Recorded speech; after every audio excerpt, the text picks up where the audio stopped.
Welcome back to Tantrums of Talking, a podcast all about going beyond just the behavior hacks, tips, and tricks, and actually understanding your child's brain and body development and the techniques that work with your child's brain and body development to get to a place where behavior feels easy, light, doable, and it has a lasting impact on your child for their whole life. So let's get started. My name is Laura. I'm a licensed pediatric speech therapist and a certified teacher. I have a private practice in New York City, but right now I'm actually not in the city. I am in my husband's country where he was born and raised. It's this tiny little group of islands called Seychelles, and it's the best. We love it so much here, and I'm like ready to move here after being here for a couple of weeks. We're spending part of August here and enjoying the beaches and the swimming and the fishies and the snorkeling. So all the things that we can't do in the city. So I'm really happy to be here and just taking a little summer break. But today we're talking all about transitions because I know I talk to so many parents where transitions is so challenging. Getting out the door in the morning, trying to just get them to school, to daycare, trying to get to a restaurant or leave a really fun place, go to a new place. These transitions are really hard because they actually require your child to shift their brain state. And that's something that's fairly simple for us. It seems simple for us as adults. But again, we're looking at things from a child's brain and body development perspective, not our adult perspective. And how can we work with this to optimize our experience and their learning and their brain development? So that's exactly what we're going to be talking about today. And I used to struggle so hard with transitions, getting the child, out of a session with me, transitioning them back to their classroom, or transitioning them back to home, or leaving the home. And it can be a nightmare. It can be really hard. The child can really dig their heels in and whine and cry, and it can be super tough. And I used to feel like helpless and at a loss. Like, how do I get this kid who's screaming and crying into their car seat or into a session with me, or they're playing and they love it so much? How do I stop this and get us to move on to the restaurant or move on to the session or move on from the playground? It can be very, very hard. Okay, so here's the thing. We need to be prepared and think ahead of time what our techniques are going to do. So we're not like caught in this tough moment where we're trying to get the child to leave the playground or the child to leave the house, and they're playing and they don't want to leave, and there's this big temper tantrum, explosion, frustration, and tears and whining. We want to get way ahead of that. And so we get ahead of that by thinking about an approach to use before we even tell them, hey, it's time to go, we need to leave, or playtime's over, playground time's over, TV off. When we say those things, it's like, it's so quick. Like, I want you to imagine for a second, like when you're working as an adult, right? Like you're typing an email or you're writing an important document. Like when I'm writing and I'm in the zone, it's like, I'm like locked in, I'm so focused, I feel like I'm in my flow. And then if my husband or somebody interrupts me, like out of nowhere, is like, hey, can you or asks me a question or requires me to divert my attention. For me, as an adult with a fully formed brain, it's very challenging and it's very frustrating for me to be like what? Like, what did you need? Like, I was doing something, I was in my flow, right? I was getting a lot done, I was getting a lot accomplished. And then I have to go back and like kind of see where I was, retrace my steps, kind of start over. And it takes a little bit of a toll, right? You can feel a little bit of frustration rising. So it's the same thing for 1 to 6 year olds to an even greater extent because their brain is still developing and they don't have the filters like we do as adults to kind of filter down that frustration and say, okay, he didn't realize I was in my zone. I was really focused. I was getting a lot accomplished. He didn't realize I was being interrupted, and it threw me off, and now I have to go back and find my spot and get back in the zone. They don't have that higher level thought process. All they know is that emotion. They just feel that emotion and they go with it, right? They feel, you interrupted me. I don't want to leave. I'm frustrated. Wham, whining, crying, upset, dealing with this emotion.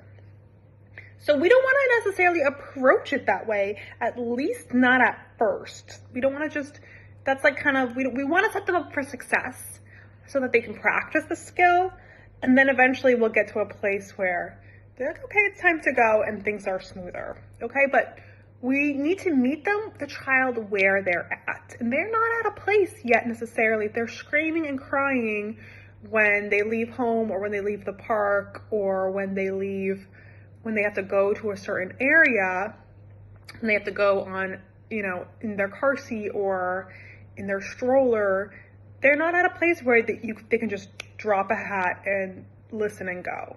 Because if they were, they would be doing that. But instead, they're showing us these tougher behaviors that show us that they're not at that skill level yet. Let's break it down. Let's practice it. Let's practice co-regulation, self-regulation, so that they can get there. They can get to that higher level place, that top of the staircase where, we're like, okay, it's time to go, and they come calmly. They're not at the top of the staircase. They might be in the middle of the staircase or the bottom of the staircase where they really can't handle it yet. But we want to go step by step to get them up to that top spot. Okay, so how do we do this? We want to set up the environment in a way that will support them and where they're at, and understanding what happens next, what do I need to do next, in a way that's not super demanding on their system, so it won't trigger that tantrum reaction. Okay, so this is exactly what I do in my Tantrums talking program. And by the way, applications are open. I do have 1 or 2 spots for this cycle. If you are a caregiver or a parent of a 1 to 6-year-old, and these podcast episodes have been helpful to you, these podcast episodes are honestly just scratching the surface compared to what we do in the program. We go so deep into exactly what your child, brain and body needs, exactly what level they're at, so you know exactly how to meet them there and push them up, help them go up that staircase to the next level, and things get easier, lighter, behaviors feel less heavy and intense. It's amazing. Like, parents in my program who have done this are like always floored and always wowed by the results, and I am too. Like, I'm just so excited that brain and body techniques, they truly work, because it's not just like random behavior advice for your child. It's really based in the neuroscience behind child development. So my applications for the Tantrums is Talking program are linked below if you'd like to apply as a parent or as a caregiver. Okay, so going back to how do we set up the environment for your child where they're at. I'm going to give an example. If your child is screaming, they're playing with their blocks, or they're playing with their magnet tiles or their dinosaurs, and you say it's time to go, and they're screaming, having a tantrum, or they don't want to leave Grandma and Grandpa's house, or they don't want to leave a play date or the park, we really want to set up the environment in a way that circumnavigates that, not to like prevent the feeling of frustration, but we also don't want to trigger them, right? We want to help them start to think ahead and think in sequential steps, because right now they're thinking in emotions. They're in their emotional brain. They're like, I am not able to continue to be in my zone, like we talked about with as an adult we get in our zone. Like, the child is in their zone when they're playing. But I got interrupted from being in my zone. Now I'm feeling this frustration inside. Now I'm going to cry. So that's them going into their emotional brain. We do not want to trigger them going into their emotional brain over and over and over again. We need to do something different. We need to do something new. So this is one technique that I use out of many, depending on where the child's at. But I like to start in the home, because we can really control the home environment the most. So I will have parents laminate cards to show what to do. So like in the morning, if the morning's especially difficult, as it is with a lot of parents, getting the child out the door in the morning, we will show them with very simple laminated cards that's like Velcro to the wall.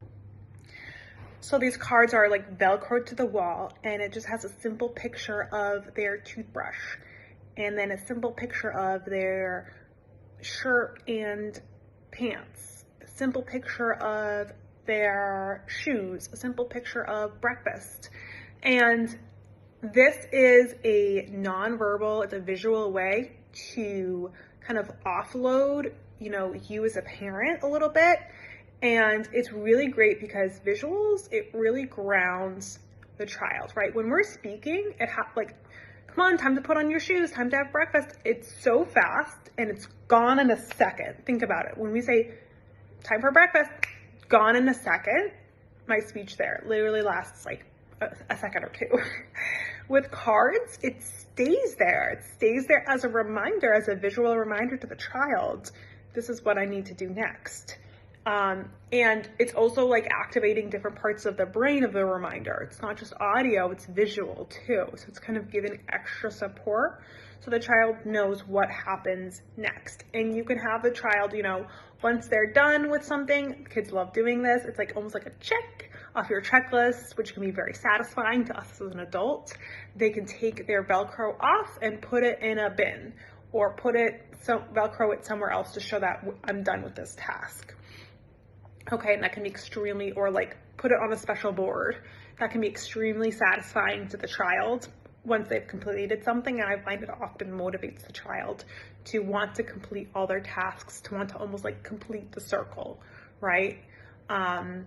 If you have a separate board that has like 4 boxes, that means you put the cards in each of these boxes by doing these tasks. Like, wow, there's just something about the human brain and wanting to complete that circle that can be extremely motivating even at a very young age. So these visuals can be a game changer with transitions. Again, they require some thoughtfulness and thinking ahead. And maybe your child just starts with 1 card in 1 box, right? If they're very young, if they're like 18 months old. If your child's older, like 3 or 4, you can certainly have many boxes because the child can handle that cognitively. Okay, so if you're out in public, of course it can be a little more tricky. And I see this all the time with parents with a screaming child trying to transition them from one place to another, or just transition them down the road, like to walk down the street and they're screaming, crying, and can be super hard. This requires a little bit of a different technique for sure. So for this, we really want to think about the child's regulation system. So again, they're in their emotional brain. And I just want to explain that for a second. There are like different kinds of, I call them brains. I'm using air quotes if you're not watching me, but there are different kinds of brains we go into. Our emotional brain, the limbic system, is what we go into when we're really sad, overwhelmed, very emotional. We go into our emotional brain.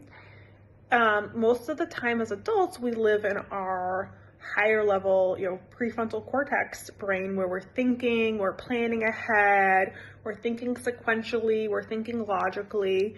But for children, it's much easier for them to slip into that limbic system or that emotional brain, where they are like, just everything's emotional, right? They're not listening to logic because they're not in the prefrontal cortex part of their brain for logic. That's not even developed yet fully.